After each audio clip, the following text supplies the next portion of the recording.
Amados hermanos, empalmamos la segunda parte de este video que es muy importante comprender, pero que se nos ha quitado de la boca el pan que era necesario para que nutra nuestros huesos, nuestros músculos, nuestros sistemas a fin de enfrentar el reto. Por eso, una iglesia que fracasa en decir de que ya el Evangelio tiene que esperar, seguir pecando hasta que Cristo venga, es porque ha despreciado la ayuda para justamente llegar a no ofender ni al Padre ni al Hijo con nuestros pecados. Somos llamados a vivir limpia e impecablemente, hermanos. Daniel habla de que muchos no entendieron esto, pero los que entendieron fueron aquellos que fueron bendecidos totalmente. Y pregunto, ¿no es eso acaso lo que nosotros queremos? ¿Ser bendecidos por el Padre y por el Hijo? Entonces, veamos por qué no hemos sido bendecidos y por qué la iglesia institucional será destruida. Y no porque sean obedientes al séptimo día. Ellos serán destruidos por ser justamente lo contrario. Pero bien, entremos de lleno a la segunda parte de este tema.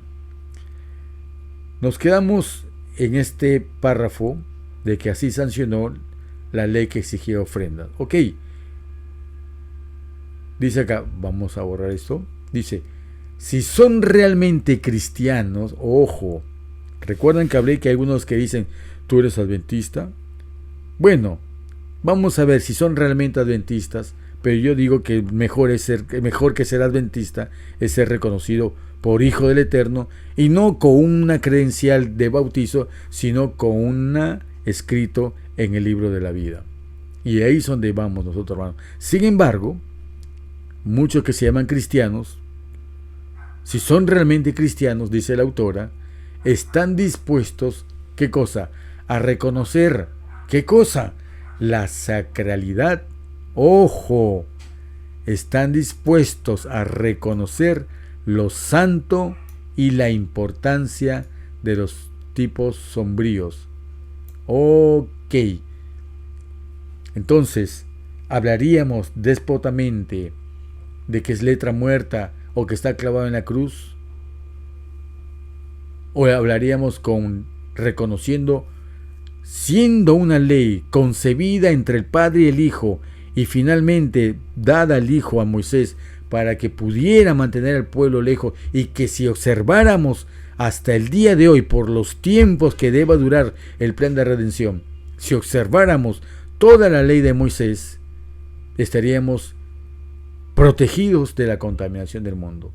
Como ven, la realización de los acontecimientos que representa la muerte de Cristo le da al cristiano un conocimiento correcto. ¿Qué cosa? La muerte nos da un conocimiento correcto. Y cuando hablamos de muerte, aprendamos a sustituir en nuestra mente con la palabra derramamiento de sangre. Y cuando entendamos muerte, derramamiento de sangre, inmediatamente nosotros tenemos que recurrir a la llave que abre todo esto, con que la sangre de la vida es la sangre. Y por lo tanto, cuando leamos muerte, leamos sacrificio y leamos sangre, digamos lectura de decir la vida derramada para nosotros, y que actualmente esa vida derramada tiene un sinónimo llamado el derramamiento del Espíritu Santo. ¿De acuerdo? Un conocimiento correcto del sistema de ceremonias. ¿Y qué dice acá? Y miren, hermano, y explica las profecías que aún permanecen oscuras. ¿A quiénes? A los judíos. Y pregunto, si hay cosas que permanecen oscuras a los judíos, ¿yo debo de ir a la oscuridad para ver la luz? Por eso a mí me apena ver que muchos hermanos mesiánicos han apostado su suerte a la oscuridad de los judíos. No quiero ahondar esto porque tengo simpatía por ellos, bastante simpatía por ellos. Que están mejor que los cristianos en apariencia por los ritos que hacen, sus bailes, sus brincos, su cabello, su vestidura, sus reuniones, que no son como las rígidas ceremonias cristianas de las iglesias, ¿no? Sabáticas o sabatistas. Tratan de tener más vida sustituyendo muchas cosas por los bailes y las danzas. Y ojo, que cuando va gente que no se mueve en su casa y van a un sitio donde te puedes mover, brincar, sin que te diga que es malo y en un ritmo que te va de acuerdo a tu edad, caramba, pues obviamente que llegas eufórico a tu casa. Es lógico que llegues eufórico para el mundo, caminas mejor, te expresas mejor y dices, es que ya recibí el Espíritu Santo. También hay un doble juego de que en otro momento podemos conversar. Pero que cómo vamos a ver profecías que aún permanecen oscuras a los judíos, no solamente relacionadas al mesianismo, sino también relacionadas a la restauración de Israel. Es otro tema. Sigo. Moisés de sí mismo no encriptó ninguna ley. ¿Qué cosa quiere decir? No la puso misteriosa, como hacen los pastores, como hacen el romanismo. Lo sencillo lo convirtieron en algo oculto, místico y laborioso y que solamente ellos podían entender. Y las multitudes tontas le han creído. Y han desechado la inteligencia, han desechado la coherencia, han desechado el sentido común y se han vuelto en tontos útiles, como muchos ordenados como ancianos, diáconos en las iglesias, son los tontos útiles de estos ebrios en estas cantinas llamadas iglesias. Dio a Moisés estatutos y requisitos necesarios ¿para qué? Para una religión viva, y para gobernar al pueblo de Yahweh. Sigo leyendo, voy a tratar de leer un poco más rápido para no demorar esto. Estos dos grandes principios abrazan los primeros 4 mandamientos. ¿Cuáles son esos dos grandes principios? Leamos más arriba. Amarás al Señor tu Dios de todo tu corazón y con toda tu alma y con toda tu mente y con todas tus fuerzas. Primer mandamiento. Este es el primer mandamiento. ¿Y el segundo cuál es? Es como, a saber, amarás a tu prójimo como a ti mismo. A eso se refiere. Estos dos grandes principios abrazan los primeros 4 mandamientos, mostrando el deber del hombre a Yahweh, y los últimos 6 mostrando el deber al hombre y a su compatriota. Los principios fueron declarados más explícitamente al hombre después de la caída y redactados para cumplir con el caso de inteligencias caídas. ¿Se dan cuenta, hermanos, que el propósito por el cual Moisés escribe? Porque eran leyes que no iban a permanecer eternamente, sino que fueron puestas al lado del arca porque iban a estar vigentes dentro del lugar santísimo mientras dure el tiempo de la misericordia o el tiempo de la plan de redención. Sin embargo, la ley del decálogo siempre estará dentro del arca porque están bajo el régimen de la ley del plan de la creación, que no va a variar jamás. Esto era consecuencia de que la mente de los hombres, cegados por la transgresión, Dios amablemente habló su ley y la escribió con su propio dedo.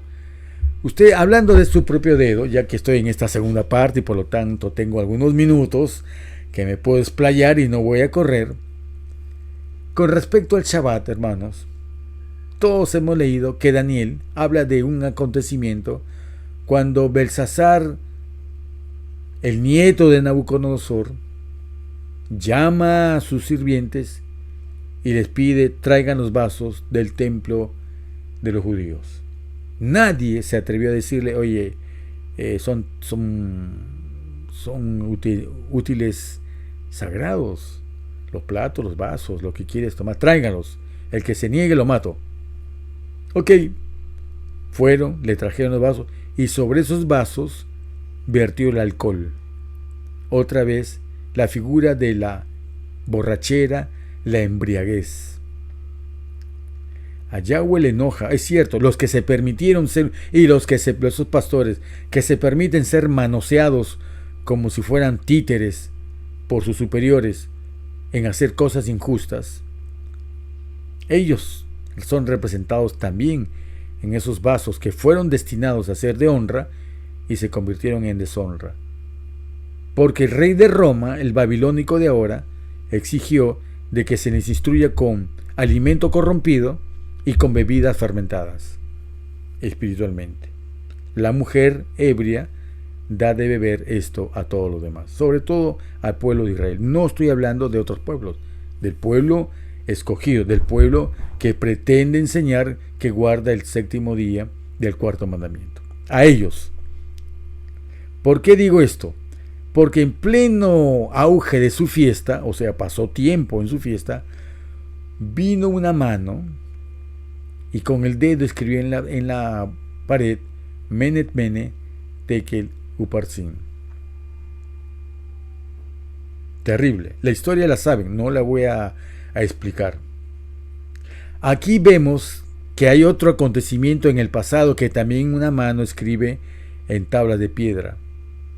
Una mano, que es la propia mano del Mesías, que escribe los 10 mandamientos para darle al hombre. O sea, vemos la mano en los 10 mandamientos, vemos la mano que escribe en el muro de Belsasar. ¿Y por qué no hemos visto la mano divina escribiendo en el cielo la sentencia de muerte para los sabáticos? ¿Y qué ha escrito en los cielos? La semana astronómica de 7 días será un testigo que será en la condenación de aquellos babilónicos y de aquellos vasos de honra que aceptaron el vino fermentado de Babilonia para elegir al sábado como el séptimo día y no al Shabbat como el séptimo día astronómico de la semana celestial. Hay un testigo en los cielos y a muchos nos hemos dado cuenta. Hay un testigo que salió en el pasado y que ese testigo será vuelto a entender en este presente o corto futuro, para ver más claro, ¿no? En el corto futuro para toda la humanidad. Este mensaje será proclamado a gran voz desde los cielos en la figura de un ángel que tiene el evangelio eterno, y al decir eterno se está refiriendo no solamente al plan de redención de que se hubo en los cielos, sino también a su establecimiento desde el primer sacrificio que hubo en la tierra hasta el Mesías. Este es el evangelio eterno, este es el cimiento para que podamos entender el régimen que hay ahora en el cielo, en el santuario celestial. ¿De acuerdo, mis queridos hermanos? Ok, sigamos leyendo. Los principios de moralidad y religión fueran más claros por preceptos particulares, especificando el deber del hombre con Dios y sus semejantes, con el propósito de proteger la vida y custodiando la sagrada ley de Dios, para que no se olvide completamente en medio de un mundo apóstata. Y hemos visto que justamente por olvidar la ley de Moisés, el mundo ha logrado invadir y putrefactar a la iglesia, que dice con gran debilidad, temblor y famélica energía que la ley de Moisés, está caduca y que solamente ellos obedecen la ley del decálogo, pero sin la ley de Moisés han sido engañados miserablemente en sus propias narices. ¿Por qué? Porque el rey Belsasar moderno, el rey de Babilonia moderno, les ha vertido alcohol en ellos, que fueron destinados a ser vasos de honra y se convirtieron en deshonra. Los cristianos profesos ahora lloran. Cristo es nuestra justicia. ¿Se dan cuenta ahora cómo empalma la ley de Moisés con la ley moral y con la justicia de Cristo? El mensaje del tercer ángel va a tener su apoyo cuando la mujer que se apoya en la luna se viste de sol y tiene como corona 12 estrellas. Es ahí cuando se cumple que cuando el Cristo es nuestra justicia. ¿Ah? Pero para ellos, pero esto es una justicia, pero lejos con la ley. Ellos hablan y actúan como si la misión de Cristo a un mundo caído fuera con el propósito de anular la ley de su Padre.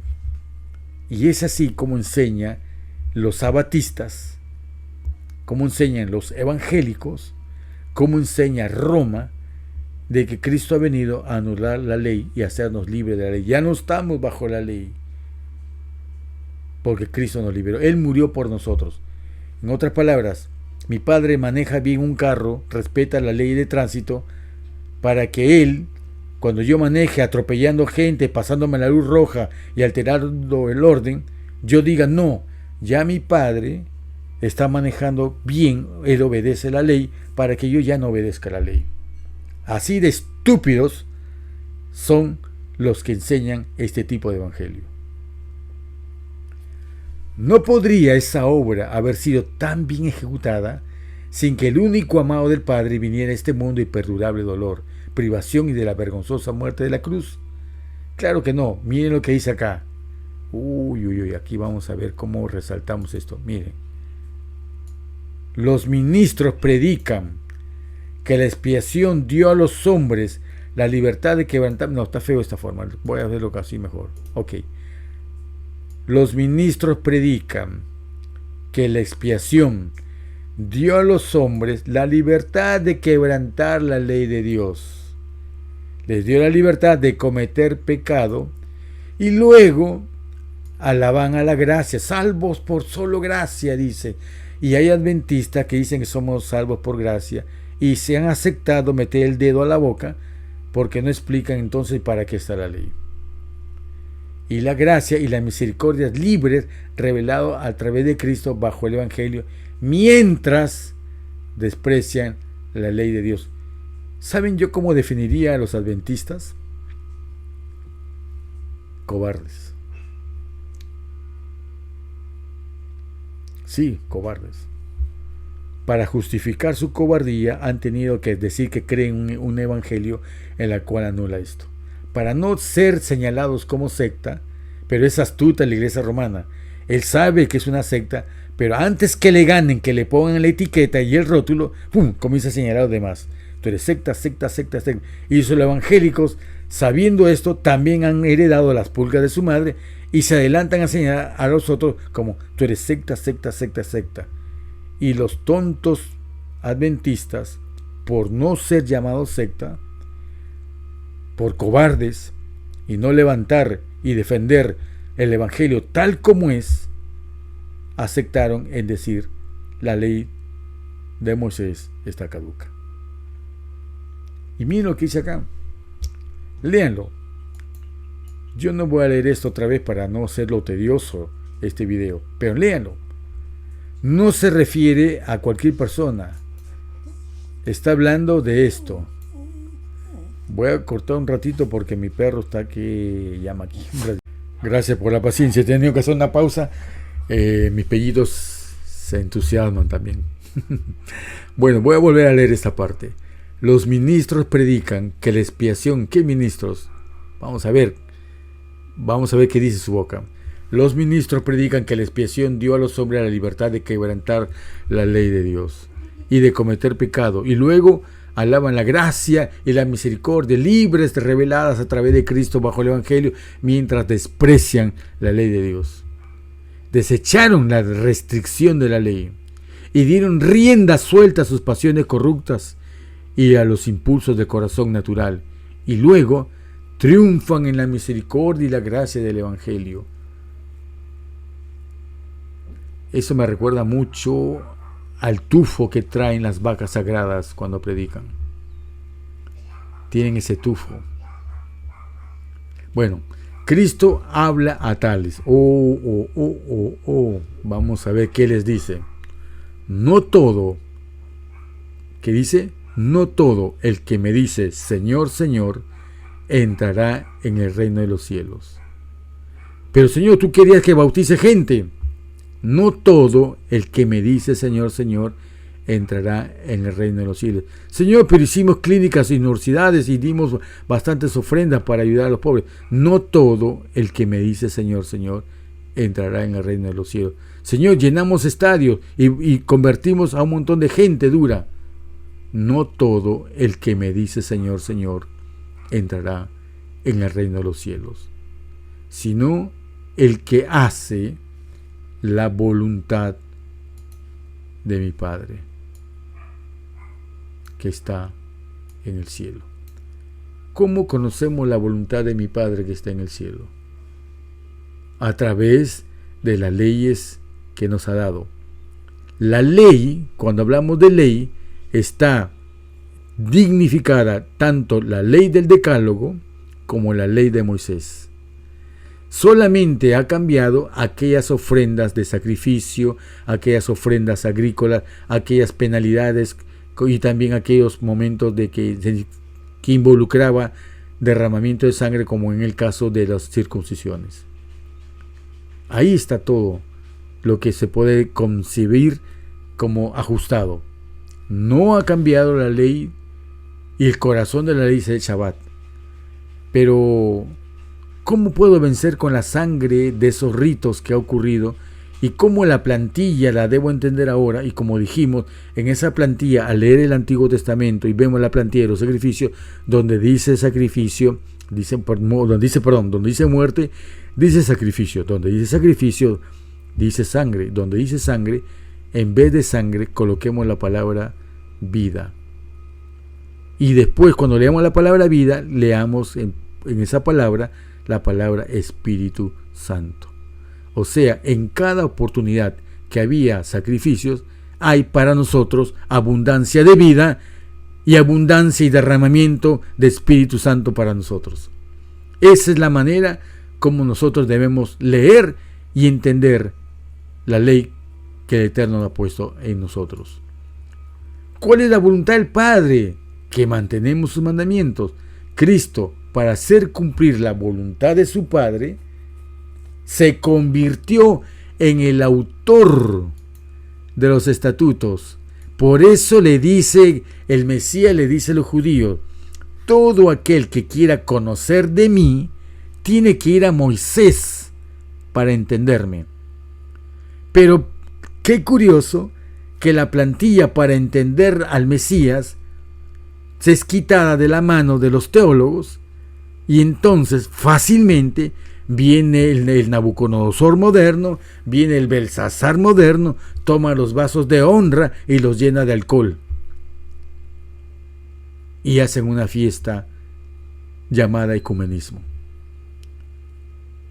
Pero han olvidado que el autor de los estatutos y los preceptos dados a Moisés a través de Moisés al pueblo de Dios, ¿fue dado por quién? ¿Fue dado por quién? Repito, fue dado por él. Vamos a poner acá. Fue dado por él, hermanos. Por el Mesías. Por Yahshua. Y así de que desprecias esta ley, desprecias a Yahshua. Así de sencillo. Si los judíos son los reyes despreciando al Mesías y quieren hacer unos sacrificios, son los campeones en el cinismo. Y da pena como muchos buscan en ellos la luz de sus tinieblas. ¿Cómo puede ser eso? ¿Cómo puede ser eso? Lámpara es a mis pies tu palabra. No dice que es lámpara a mis ojos. Lámpara es a mis pies. ¿Por qué? Porque la luz tiene que saber dónde piso. Y mientras que no sepa dónde piso, yo tengo el sentir, no, yo tengo la luz en mi cara, miren cómo yo miro, yo brillo. Gente, véanme a mí, la vanidad. Muchos usan los videos, sus publicaciones, ponen sus grandes fotos ahí, haciendo actitudes histriónicas, fotogénicas, porque en el fondo hay vanidad. Ve lo que pienso, ¿no? Eso es bueno, lo dejo a la libertad de cada uno. Siempre pienso, cuando veo que alguien pone mucho su foto, es como para que no digan que de él vino la luz, que de esta persona vino el conocimiento, que hay que tenerlo. Todos nosotros estamos teñidos de cosas impuras. Pero muchos que ponen su fotografía como el gran predicador, en el fondo hay vanidad. porque si alguien llama a ver estos videos, no va a ser por publicidad común, será lo que se llama una forma orgánica, quiere decir, solamente el Padre traerá a quien tenga que oír estos mensajes. No serán muchos, pero sí aquel que necesita saber esto, Dios lo traerá a escuchar esto y a entender esto. Que habrán enemigos, bueno, pues siempre se levantan, ¿no? Que dicen muchas cosas, de acuerdo, tendremos a ver cómo responder. Si no sabemos, aprenderemos. Pero Yahweh será quien dirija estos mensajes para aquel que lo necesite. Y aquí hoy día estamos viendo la importancia que tiene el considerar la ley de Moisés tan sagrada como la ley del Decálogo, aunque tenga tiempo de caducidad. Pero mientras que no llegue esa fecha de caducidad de la ley de Moisés, están vigentes por las enseñanzas y preservar al pueblo de Dios de no convertirse en igual al mundo. Los cristianos que ensalzan a Cristo, pero se arman contra la ley que gobierna la iglesia judía, trazan a Cristo contra Cristo. Y pregunto, ¿es posible que el Espíritu Santo que llamó bueno en el pasado sea el mismo Espíritu Santo que llama malo ahora lo que en el pasado llamó bueno? ¿O es un Espíritu Santo medio gelatina, medio raro ese Espíritu Santo que cambia de opinión? ¿O es un falso Espíritu Santo? Y si investigamos a aquellas personas que su Espíritu Santo le dice que lo de antiguo fue malo, entonces notamos y rastreamos que son Espíritus Santos del Dios filosófico llamado Trinidad. Porque el Dios filosófico llamado Trinidad justifica todo esto de absurdo que tiene para cumplir el nuevo evangelio que leímos, que se llamaba como anatema. Anatema. Los alcohólicos, los borrachos, las cantinas llamadas iglesias sabáticas. Son cantinas donde el vino de Babilonia se bebe a placer y gusto de todos ellos, bajo la complacencia y complicidad del pastor lobo, ¿no? La muerte de Jesucristo para la redención del hombre levanta el velo y refleja un aluvión de luz de vuelta de cientos de años sobre toda la institución del sistema judío de religión. ¡Ojo! Da luz que eso que tiene cientos de años tiene una enseñanza vigente y vigorosa que no ha caducado. Sin la muerte de Cristo, todo este sistema no tendría sentido. Claro que sí. No tendría sentido, es cierto, porque ¿de qué valió hacer tantas reuniones en una fecha específica, en un horario específico, para que al final diga ya no sirve ni la fecha, ya no sirve ni el horario, ya no sirve todo el sistema, porque ya Cristo murió, ya todo está desechado? ¿Y las fechas? ¿Por qué? ¿Y los horarios? Por gusto. Que la fiesta de la Pascua, de la fiesta del pan sin levadura, que las primicias, que el Pentecostés, que el día de las trompetas, el día de la expiación o el día de las cabañas, la fiesta de las cabañas. ¿Para qué sirve eso?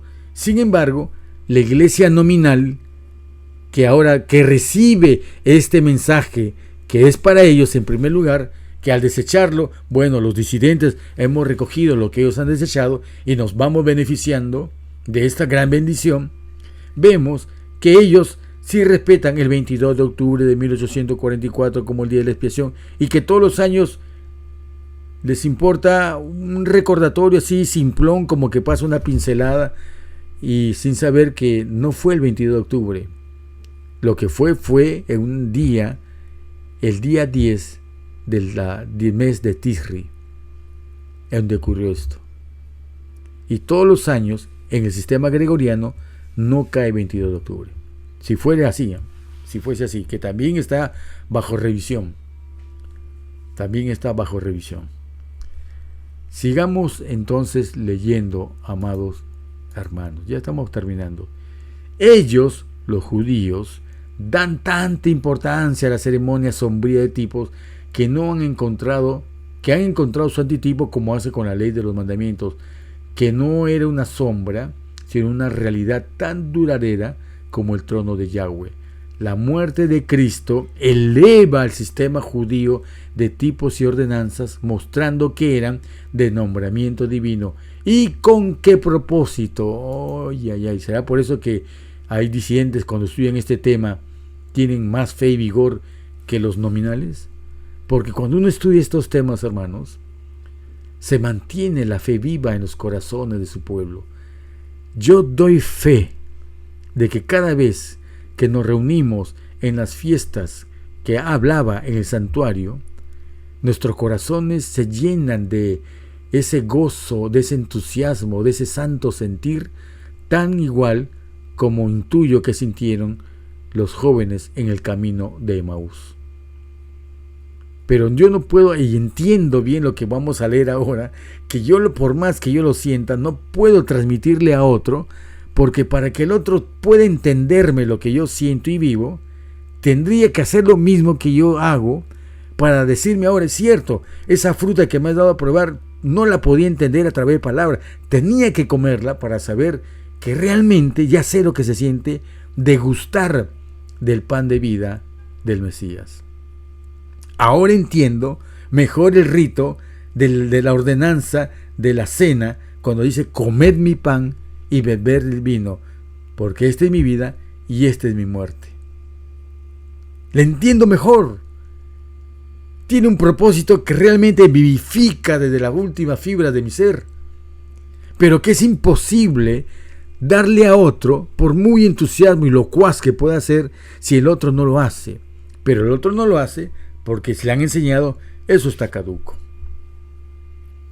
Eso ya está muerto y clavado en la cruz. Pero no han leído algo que les voy a hacer leer a continuación. Vamos a leer lo que se dice aquí. El Shabbat tiene un carácter mucho más sagrado que el que le atribuyen muchos de los que profesan observarlo. Claro, para muchos simplemente es un santo ocio que hay que aplastarse en una iglesia a merced de escuchar todo lo que nos dice el pastor Lobo, que lejos de dar a veces un evangelio, ojalá, yo lo disculpo que tenga la actitud orgullosa, soberbia que tiene, pero que no impida el evangelio, pero que si además ser soberbio, ignorante, torpe, falto de entendimiento, y impone un evangelio mutilado, eso ya no es tolerable. Eso ya no es tolerable. Convierten en ebrios a mi familia si las llevo a esos templos. Convierten en alcohólicos, en cirróticos, en diabéticos, en enfermos. Por eso es un hospital que siempre perennizan en la enfermedad y nunca no hay nadie que sane ahí. Entonces, ¿qué confianza hay en un sitio en el cual dice de que vengan que acá hay salud, y cuando todos siguen enfermos dicen hay que esperar que hasta que el Señor venga? Entonces es una estafa. Lo que predican en esa iglesia es una estafa, es un engaño. No hay ni siquiera poder para encender un cerillo. Pero sin embargo, el tremendo poder y energía que hay en el evangelio, cuando se le libera de los prejuicios, y que hoy hemos afrontado uno de ellos, el más grande, el prejuicio contra la ley de Moisés. El Señor, el Mesías, Yahweh, ha sido grandemente deshonrado por aquellos que no han guardado el Shabbat de acuerdo con el mandamiento. Grandemente deshonrado por aquellos que no han guardado el Shabbat de acuerdo con el mandamiento, sea en letra, sea en el espíritu. ¿Ok? ¿Y qué nos pide ahora a nosotros? Él pide una reforma en la observancia del Shabbat. Y aquí yo les voy a dar una ilustración que con esto cerraríamos el entendimiento del Shabbat. ¿Qué tiene que ver el Shabbat con la salvación? Es el corazón de la ley. ¿Qué tiene que ver la ley con la salvación? Si somos salvos por gracia. El Calvario nos ha dicho que somos salvos por gracia. ¿Y qué tiene que venir acá el corazón de la ley llamado el Shabbat en este momento de privilegio? De que no necesito la ley, dicen muchos, ¿no? Entonces quiero hablarle al adventista o a aquellos que les interesa este tema. ¿Saben por qué es importante el Shabbat en la salvación? ¿Saben ustedes por qué es importante que el Shabbat sea el corazón de la ley moral y que también es el corazón? Ojo, escuchen lo que estoy diciendo. También el Shabbat es el corazón de la ley de Moisés. Porque todo lo que habla Moisés, el guardaespaldas, el séquito real que protege el Shabbat, está en todas las fiestas de Levítico 23. Todas las ceremonias y fiestas y ritos de Levítico 23 están con el fin de preservar y no equivocarnos cuándo ubicar el Shabbat y cómo observarlo. Y en la parábola de las 10 vírgenes se nos explica el porqué. Miren, las 10 vírgenes, el aceite extra está en Mateo 25 del 1 al 11, o al 13, perdón, se me fue. Habla de prudentes e insensatas. Muchos dicen, no digas insensato a tu hermano porque eso es malo. La misma Biblia habla de insensatas, de torpes, de poco sesudas, de pretenden estar bien, pero sin embargo son estúpidas. Mientras que las prudentes, sin hacer mucho aspaviento, tienen algo que no tienen las insensatas. Y vamos a leer.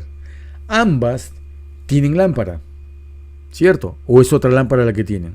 Es la misma lámpara, que es la Escritura. Ambas tienen aceite. ¿De acuerdo? ¿Sí o no? Tienen el Evangelio, tienen los mismos entendimientos, las doctrinas, porque las vírgenes no son todo el pueblo. Aquí está hablando de las vírgenes. Acá está hablando de un grupo de personas que ya ustedes saben a quién me refiero, que están involucrados, la nominal con la disidente. La iglesia nominal y la iglesia disidente están unidas aquí. ¿De acuerdo? ¿Cuál es la diferencia si ambas son vírgenes? Esperan al novio, tienen lámpara, tienen aceite, todas duermen y todas al comienzo salieron a recibir al novio que no llegó. Cuando la única historia que une a estas vírgenes fue que salieron a recibir al novio y no llegó. Fue en el movimiento milerita. ¿De acuerdo? Ok. No voy a explayarme tanto en eso, sino en la conclusión que quiero llegar. Sabemos ahora, por el estudio del santuario, que el aceite, ¿qué es? Representa al Espíritu Santo. ¿De acuerdo? Ok. ¿El aceite para qué sirve? El aceite sirve para dar luz. ¿Y para qué sirve la luz? Luz para poder vivir o movernos en la oscuridad. Luz para ver lo que no vemos. Luz para dejar de ser ciegos. Entonces, la Odisea, cuando dice que son ciegos, nos está diciendo que carecen de ¿qué? De luz. ¿Y de dónde proviene la luz? Del aceite. Entonces la Odisea carece de aceite, o mejor dicho, carece de Espíritu Santo. ¿Por qué carece de Espíritu Santo? Porque tienen a un Dios filosófico llamado Trinidad. Ok. Entonces viene una pregunta. ¿Dónde y cuándo las vírgenes compraron aceite? ¿Ustedes creen que la Biblia diga algo de eso? Claro que sí, hermanos. Y esta es la diferencia entre los que van a ser salvos y sellados para salvación y aquellos que serán desechados y destruidos para destrucción. Leamos lo que dice Mateo. Y las insensatas dijeron a las prudentes: danos de vuestro aceite, porque nuestras lámparas se apagan. No tengo vitalidad. Sé que el Señor viene. No es conocimiento, hermanos. Y eso quiero que ustedes lo entiendan. Hay gente que ha predicado que el aceite que tienen las vírgenes es simplemente conocimiento. Yo conozco más del santuario. O sea, más aceite tendrían los pastores y teólogos, ¿no? Pero no es eso, hermanos. Danos de vuestro aceite, de tu Espíritu Santo, porque he entendido que el que tenía no es suficiente, solamente va una parte, pero quien corrompía y me impedía comprar más aceite era el Dios filosófico llamado Trinidad. Versículo 9. Mas las prudentes respondieron diciendo: para que no nos falte a nosotras y a vosotras, id más bien a los que venden y ahí compra para vosotras mismas. En otras palabras, donde ves que hemos comprado aceite, vamos a ir y pedirles que nos den provisión para mi lámpara que no tengo. Y la pregunta es, y yo las hago a ustedes, y que la tengo que hacer para que todo el mundo lo entienda. ¿Y dónde se vende y se compra ese aceite?